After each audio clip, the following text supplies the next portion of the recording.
بسم اللہ الرحمن الرحیم۔ السلام علیکم۔ میرا نام عدنان ہے، ہم دو بھائی ہیں، ہم سیوال کے رہنے والے ہیں۔ جب میں 6 سال کا تھا جس وقت میرے والد صاحب نے مجھے اسکول میں داخل کروایا، اس وقت میں نے پڑھائی میں کوئی دلچسپی نہیں لی کیونکہ مجھے پڑھائی کا پتہ ہی نہیں تھا کہ پڑھائی کیا ہوتی ہے۔ آخر کار امتحان کا وقت آیا، مجھے میرے استادوں نے دوسری جماعت میں کر دیا۔ جس وقت میں دوسری جماعت میں پڑھنے لگا تب مجھے پتہ چلا پڑھائی کیا ہوتی ہے۔ پھر میں نے دل لگا کر پڑھائی کی اور سکول مڈل سے ہی چھوڑ دیا۔ الیکٹرک کا کام سیکھنے لگا۔ جس فیکٹری میں کام کرتا تھا اس کا نام KHC ہے۔ جب میں کام سے فارغ ہو کر گھر کی طرف روانہ ہوا، اس طرح وقت گزرتا چلا گیا اور مجھے 1 سال ہو گیا تھا فیکٹری میں کام کرتے ہوئے۔ ایک دن میں اپنا راستہ بدل کے گھر کی طرف آ رہا تھا۔ میں نے راستے میں ایک لڑکی دیکھی جس نے اپنے ہاتھوں میں کتابیں پکڑی ہوئی تھی۔ میں نے اپنے دل میں سوچا کہ شاید ٹیوشن پڑھ کے آ رہی ہے۔ ابھی میں یہ بات سوچ ہی رہا تھا اور وہ لڑکی کافی دور چلی گئی تھی۔ میں نے اپنا ٹائم نوٹ کیا۔ میں ہر روز اس ٹائم ہی گھر واپس آنے لگا۔ اب میں دوسرے دن کا انتظار کرنے لگا۔ صبح ہوئی تو نہایا اور ناشتہ کرنے کے بعد میں کام پر چلا گیا۔ جب شام کو کام سے فارغ ہوا تو پھر میں اس راستے پر چل پڑا۔ جب میں اس جگہ پر پہنچا تو وہ لڑکی مجھے کہیں بھی نظر نہیں آئی۔ اب میں افسوس کرتا ہوا اپنے گھر چلا آیا۔ میں پھر دوسرے دن کا انتظار کرنے لگا۔ صبح ہوئی، ناشتہ کیا اور پھر کام پر چلا آیا اور کام کرنے لگا۔ جب میں کام کر رہا تھا تو تھوڑی دیر کے بعد میرا استاد آیا اور کہنے لگا، عدنان کیا بات ہے؟ آج بہت پریشان لگ رہے ہو۔ میں نے جواب دیا، نہیں سر، ایسی کوئی بھی بات نہیں ہے۔ مجھے تو بار بار اس لڑکی کی یاد آ رہی تھی۔ میں نے جلدی سے اپنا کام ختم کیا اور پھر اس لڑکی کے راستے پر جا کے کھڑا ہو گیا۔ اس ٹائم کا انتظار کرنے لگا جس ٹائم اس لڑکی نے آنا تھا۔ کچھ دیر کے بعد وہ لڑکی بھی آ گئی۔ اس کو دیکھ کے میں بہت خوش ہوا۔ دل میں سوچا آج اس کا پتہ لازمی لوں گا۔ میں اس کے پیچھے پیچھے چل پڑا۔ وہ پھر اپنے گھر میں چلی گئے۔ پھر میں واپس اپنے گھر میں آ گیا۔ گھر آ کے میں نے کھانا کھایا اور پھر اپنے کمرے میں چلا آیا۔ وہ لڑکی بار بار میری آنکھوں کے سامنے آ رہی تھی۔ میری نیند، میرا چین، سب کچھ مجھ سے اس نے چھین لیا تھا۔ ساری رات اس کی یادوں میں گم سم اپنے بستر پر پڑا رہا۔ اتنے میں صبح ہو گئی۔ اٹھا، نہا کے ناشتہ کیا۔ آج میرا کام پر جانے کے لیے دل نہیں کر رہا تھا۔ میں اس لڑکی کے راستے کی طرف چل پڑا۔ اچانک وہ لڑکی راستے میں مجھے مل گئی۔ اس کے ساتھ اس کی سہیلی بھی تھی۔ میں اس لڑکی کو غور سے دیکھ رہا تھا کہ اچانک اس لڑکی کی نظر میرے پہ پڑی اور اس نے مسکرا کے نظریں نیچی کر لی۔ اس کا چہرہ اتنا خوبصورت تھا، باریک باریک اس کے ہونٹ، لمبی لمبی زلفیں، چھوٹی چھوٹی آنکھیں اور پتلی سی کمر تھی۔ وہ بہت خوبصورت لگ رہی تھی۔ اتنے میں وہ کالج چلی گئی۔ میں پھر اس کی چھٹی کا انتظار کرنے لگا۔ ابھی میں دیکھ ہی رہا تھا کہ ٹھیک 12 بجے سارے کالج کو چھٹی ہو گئی۔ پھر میں اس لڑکی کا انتظار کرنے لگا۔ پھر وہ لڑکی بھی آ گئی۔ ابھی میں اس لڑکی سے دور ہی تھا کہ اتنے میں 2 نوجوان موٹر سائیکل پر آیا اور اس لڑکی کو تنگ کرنے لگے۔ انہوں نے اسے کتابیں چھین لی۔ اتنے میں بھی قریب آ گیا۔ جو نوجوان پیچھے بیٹھا ہوا تھا اس کو میں نے پکڑ لیا اور مارنا شروع کر دیا۔ اس سے کتابیں میں نے چھین لی۔ پھر اس کا دوسرا ساتھی بھی آ گیا۔ اس نے مجھے پکڑ لیا اور دوسرے نوجوان نے مجھے مارنا شروع کر دیا۔ ان دونوں نے مجھے بہت مارا۔ ان کے ایک ساتھی نے مجھے بازو میں چھری مار دی۔ میں بہت زیادہ زخمی ہو گیا۔ میرے بازو سے خون بہنے لگا۔ پھر اس کے بعد وہ دونوں نوجوان بھاگ گئے اور وہ لڑکی میرے پاس آئی اور مجھے زخمی حالت میں دیکھ کے کہنے لگی، آپ میری وجہ سے اتنے زخمی ہو گئے۔ اس لڑکی نے جلدی سے اپنا دوپٹہ پھاڑا اور میرے بازو پہ باندھنے لگی۔ میں نے اس کا ہاتھ پکڑ کے کہا، مجھے اتنے زخم کی کوئی پرواہ نہیں ہے۔ پھر اس لڑکی نے میرا ہاتھ پکڑا اور چھونے لگی۔ میرا ہاتھ چھو کر کہنے لگی، آپ کتنے اچھے انسان ہیں، اور مسکرا کے بولی، آپ کا نام کیا ہے اور کہاں رہتے ہیں آپ؟ میں نے جواب دیا، میرا نام عدنان ہے اور ہم اسی گاؤں میں رہتے ہیں۔ اگر آپ مناسب سمجھیں تو میں آپ کا نام پوچھ سکتا ہوں؟ میرا نام ریشما ہے۔ اس نے کہا، اچھا عدنان، اب مجھے اجازت دو، ہم پھر کبھی ملیں گے۔ اتنا کہنے کے بعد وہ اپنے گھر کی طرف چلی گئی۔ میں نے پٹی وغیرہ کی اور اپنے گھر میں آ گیا۔ میں جب گھر آیا تو گھر والوں نے کہا، عدنان بیٹا کیا بات ہے، آپ بہت پریشان لگ رہے ہو۔ میں نے کہا اپنے گھر والوں کو کہ ایسی کوئی بات نہیں ہے۔ اتنا کہنے کے بعد میں اپنے کمرے میں چلا گیا۔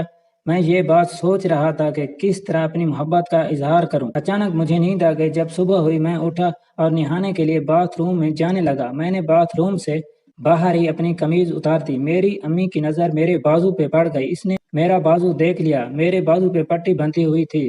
اس نے پوچھا، بیٹا کیا ہوا ہے؟ بازو پہ پٹی کیوں بندھی ہوئی ہے؟ کیا کسی کے ساتھ جھگڑا ہو گیا ہے؟ میں نے جواب دیا، امی جان میرے دوست کی لڑائی ہو گئی تھی، مجبوراً مجھے بھی لڑنا پڑا، اس لیے میرا بازو زخمی ہو گیا ہے۔ پھر میں نہایا نہیں، صرف منہ ہاتھ دھو لیا اور تھوڑا سا ناشتہ کیا اور کام پر چلا آیا۔ شام ہوئی، کام سے فارغ ہو کے گھر کی طرف چل پڑا۔ ریشما کے گھر کے قریب پہنچا تو اسے محسوس ہوا جیسے ریشما پہلے سے ہی میرا دروازے پہ کھڑی انتظار کر رہی ہو۔ مجھے دیکھ کے بہت خوش ہوئی، مسکرا کے کہا، اب آپ کی طبیعت کیسی ہے؟ میں نے جواب دیا، جی اب میں ٹھیک ہوں۔ ریشما نے کہا، او عدنان تمہیں اپنی ماں سے ملواتی ہوں۔ میں اندر چلا گیا۔ سامنے ریشما کی امی بیٹھی ہوئی تھی۔ میں نے سلام عرض کیا۔ ریشما نے میرا تعارف اپنی امی سے پہلے ہی کروا دیا تھا۔ ریشما کی امی نے کہا، او بیٹا بیٹھ جاؤ۔ ریشما بھی میرے پاس بیٹھ گئی۔ ریشما کی امی نے کہا، جاؤ بیٹی چائے بنا کے لاؤ۔ ریشما اٹھی اور چائے بنانے کچن میں چلی گئی۔ تھوڑی دیر کے بعد ریشما چائے لے کے آ گئی۔ میں چائے پینے لگا۔ ریشما اپنے کمرے میں چلی گئی۔ میں چائے پی کے تھوڑی دیر بیٹھا۔ ریشما اپنے کمرے سے باہر آئی۔ میں نے ریشما کی امی سے اجازت لی اور باہر آنے لگا۔ ریشما بھی میرے پیچھے آ گئی اور مجھے ایک خط دیا اور میں خوشی خوشی اپنے گھر واپس آ گیا۔ پھر اپنے کمرے میں چلا آیا اور جلدی سے خط کھولا، پڑھنے لگا۔ خط کی تحریر کچھ یوں تھی، میری جان سے پیارے عدنان، سلام محبت، جس دن سے آپ کو دیکھا ہے اس دن سے کالج جانے کو جی نہیں کرتا ہے، بس دروازے میں کھڑی آپ کا انتظار کرتی رہوں۔ دل کے ہاتھوں مجبور ہو کے آپ کو میں نے خط لکھا ہے۔ اگر آپ نے محبت کا جواب محبت سے نہ دیا تو میں مر جاؤں گی۔ فقط تمہاری دیوانی ریشما۔ جب میں نے خط پڑھا تو بہت خوش ہوا۔ پوری رات خوشی کے مارے مجھے نیند بھی نہیں آئی۔ اتنے میں صبح ہو گئی۔ میں نے منہ ہاتھ دھو کر ناشتہ کیا اور خوشی خوشی اپنے کام پر چلا گیا۔ پورا دن کام کرتا رہا۔ جب شام کو میں کام سے فارغ ہوا تو ریشما کے راستے کی طرف چل پڑا۔ اچانک راستے میں مجھے ریشما بھی مل گئی۔ وہ ٹیوشن پڑھ کے آ رہی تھی۔ میں ریشما کو دیکھ کے بہت خوش ہوا۔ ریشما بھی مجھے دیکھ کے مسکرائی۔ ریشما کے مسکرانے کی ادا ایسی تھی جیسے زمین اور آسمان آپس میں مل رہے ہوں۔ پھر ریشما اپنے گھر میں چلی گئی اور میں بھی اپنے گھر آ گیا۔ منہ ہاتھ دھویا، کھانا کھایا اور پھر اپنے کمرے میں چلا آیا۔ پھر آڈیو آن کیا اور میوزک سننے لگا اور پھر ریشما کو خط لکھنا شروع کر دیا۔ خط کی تحریر کوئی یوں تھی، سلام محبت جان سے پیاری ریشما، ستا مسکراتی رہو، آپ کا خط پڑھ کے بہت خوشی ہوئی۔ ریشما، پتہ چلا ہے میں آپ سے سچی محبت کرتا ہوں۔ ریشما، میں آپ سے ملنا چاہتا ہوں۔ میں آپ کا پارک میں ٹھیک شام 6 بجے انتظار کروں گا، تم ضرور آنا، فقط آپ کا عدنان۔ خط لکھ کے میں اپنے بستر پہ لیٹ گیا اور سو گیا۔ صبح ہوئی، منہ ہاتھ دھو کے ناشتہ کیا اور ریشما کے کالج کی طرف چلا آیا۔ مجھے راستے میں ریشما بھی مل گئی۔ ریشما کو دیکھ کے میں بہت خوش ہوا۔ ریشما نے جب مجھے دیکھا تو مسکرا کے کہنے لگی، عدنان کہاں جا رہے ہو؟ میں نے جواب دیا، میں اپنے کام پہ جا رہا ہوں۔ ریشما کو میں نے خط دیا۔ ریشما خط لے کے بہت خوش ہوئی اور پھر اپنے کالج میں چلی گئی۔ میں اپنے کام پہ چلا گیا۔ کام کرنے کا میرا دل نہیں کر رہا تھا کیونکہ ریشما میری آنکھوں کے سامنے بار بار آ رہی تھی۔ اس کی یاد مجھے بہت زیادہ تنگ کر رہی تھی۔ کام کرتا رہا، پھر کام سے فارغ ہو کے پارک میں ریشما کا انتظار کرنے لگا۔ تھوڑی دیر کے بعد ریشما بھی پارک میں آ گئی۔ ریشما کو دیکھ کے میں بہت خوش ہوا۔ ریشما نے آ کے مجھے سلام کیا، پھر ہم دونوں بیٹھ کے باتیں کرنے لگے۔ میں نے ریشما سے کہا کہ ٹھنڈا پیے گی یا گرم؟ ریشما میری آنکھوں میں دیکھ رہی تھی۔ ریشما نے کہا، جی نہیں، میں کچھ بھی نہیں پیوں گی، بس آپ کی چاہت ہی کافی ہے۔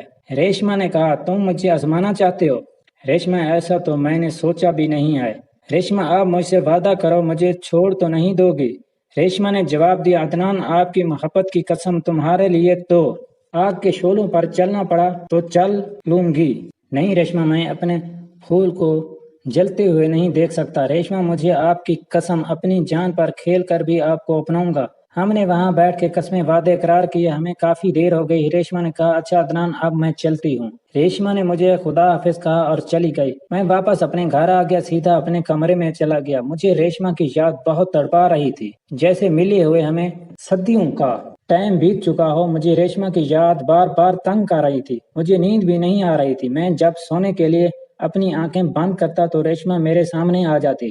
ساری رات ریشما کی یاد میں گزار دی۔ صبح ہوئی تو میری آنکھیں سرخ تھی۔ امی نے پوچھا بیٹا کیا آپ ساری رات سوئے نہیں؟ میں نے جواب دیا بس امی نیند ہی نہیں آئی، اور پھر نہانے کے لیے چلا گیا۔ ناشتے پہ میرا انتظار ہو رہا تھا، نہا کے آیا، امی نے آواز دی عدنان بیٹا ناشتہ کر لو، سب آپ کا انتظار کر رہے ہیں۔ میں نے جواب دیا امی جان میں نے ناشتہ نہیں کرنا، اور پھر کام کی طرف چلا گیا۔ کام پہ بھی میرا دل نہیں لگ رہا تھا، چھٹی کی گھر آ گیا۔ ریشما کو ملے ہوئے 7 دن ہو گئے تھے۔ ریشما کو ملنے کے لیے دل کر رہا تھا۔ میں نے دل میں کہا صبح ریشما کو ملوں گا۔ صبح ہوئی، ناشتہ کر کے کالج کی طرف چل پڑا۔ کچھ دیر انتظار کیا، پھر اس کی سہیلی بھی آ گئی جو دونوں کلاس میں اکٹھی پڑھتی تھی۔ میں نے آگے بڑھ کے اس سے پوچھا آج ریشما کیوں نہیں آئی؟ اس لڑکی نے جواب دیا وہ 3 دن سے سخت بیمار ہے اور ہسپتال میں داخل ہے۔ اس وقت میں بہت پریشان ہوا اور سیدھا ہسپتال چلا گیا۔ اسی وقت ریشما کی حالت بہت نازک تھی اور بے ہوش پڑی تھی۔ ریشما کی امی اور ابو اس کے پاس بیٹھے ہوئے تھے۔ میں نے حوصلہ کر کے ریشما کی امی سے پوچھا ریشما کو کیا ہوا ہے؟ ریشما کی امی نے جواب دیا ڈاکٹر نے کہا ہے ریشما بہت کمزور ہو گئی ہے، اسے خون کی ضرورت ہے۔ ہم نے ریشما کے خون کا گروپ بہت ڈھونڈا، ہمیں ریشما کے خون کا گروپ کہیں سے نہیں ملا۔ یہ بات سن کے میں جلدی سے ڈاکٹر کے پاس گیا اور اپنے خون کا گروپ چیک کروایا۔ اللہ تعالیٰ کا کرنا یہ ہوا میرا خون مل گیا، ریشما ٹھیک ہو گئی۔ کچھ دن کے بعد ریشما کے ظالم چچا نے ریشما کو زہر دے دیا۔ ریشما نے تڑپ تڑپ کے جان دے دی۔ جب مجھے یہ خبر ملی سنتے ہی میں بے ہوش ہو گیا۔ جب مجھے ہوش آیا تو میں ہسپتال میں تھا۔ ہوش آتے ہی بیڈ سے اٹھا اور سیدھا ریشما کی قبر پہ جا پہنچا اور خون کے آنسو رونے لگا۔ میں نے کہا ریشما تم نے میرے ساتھ اچھا نہیں کیا، مجھے اکیلا چھوڑ کر خود مٹی میں دفن ہو گئی۔ ریشما میں تمہارے بغیر کیسے جیوں؟ وہ وعدے، وہ قسمیں، وہ اقرار سب جھوٹے تھے۔ روتے روتے میں پھر بے ہوش ہو گیا۔ 3 دن کے بعد مجھے ہوش آیا تو میں ہسپتال میں تھا۔ دوستو آپ مجھے بتائیں میں ایسی زندگی کو کیا کروں؟ سب دوستوں سے گزارش ہے میرے لیے دعا کرنا کہ ریشما کے بغیر زندگی گزار سکوں اور ریشما کو اللہ تعالیٰ جنت میں جگہ دے، آمین۔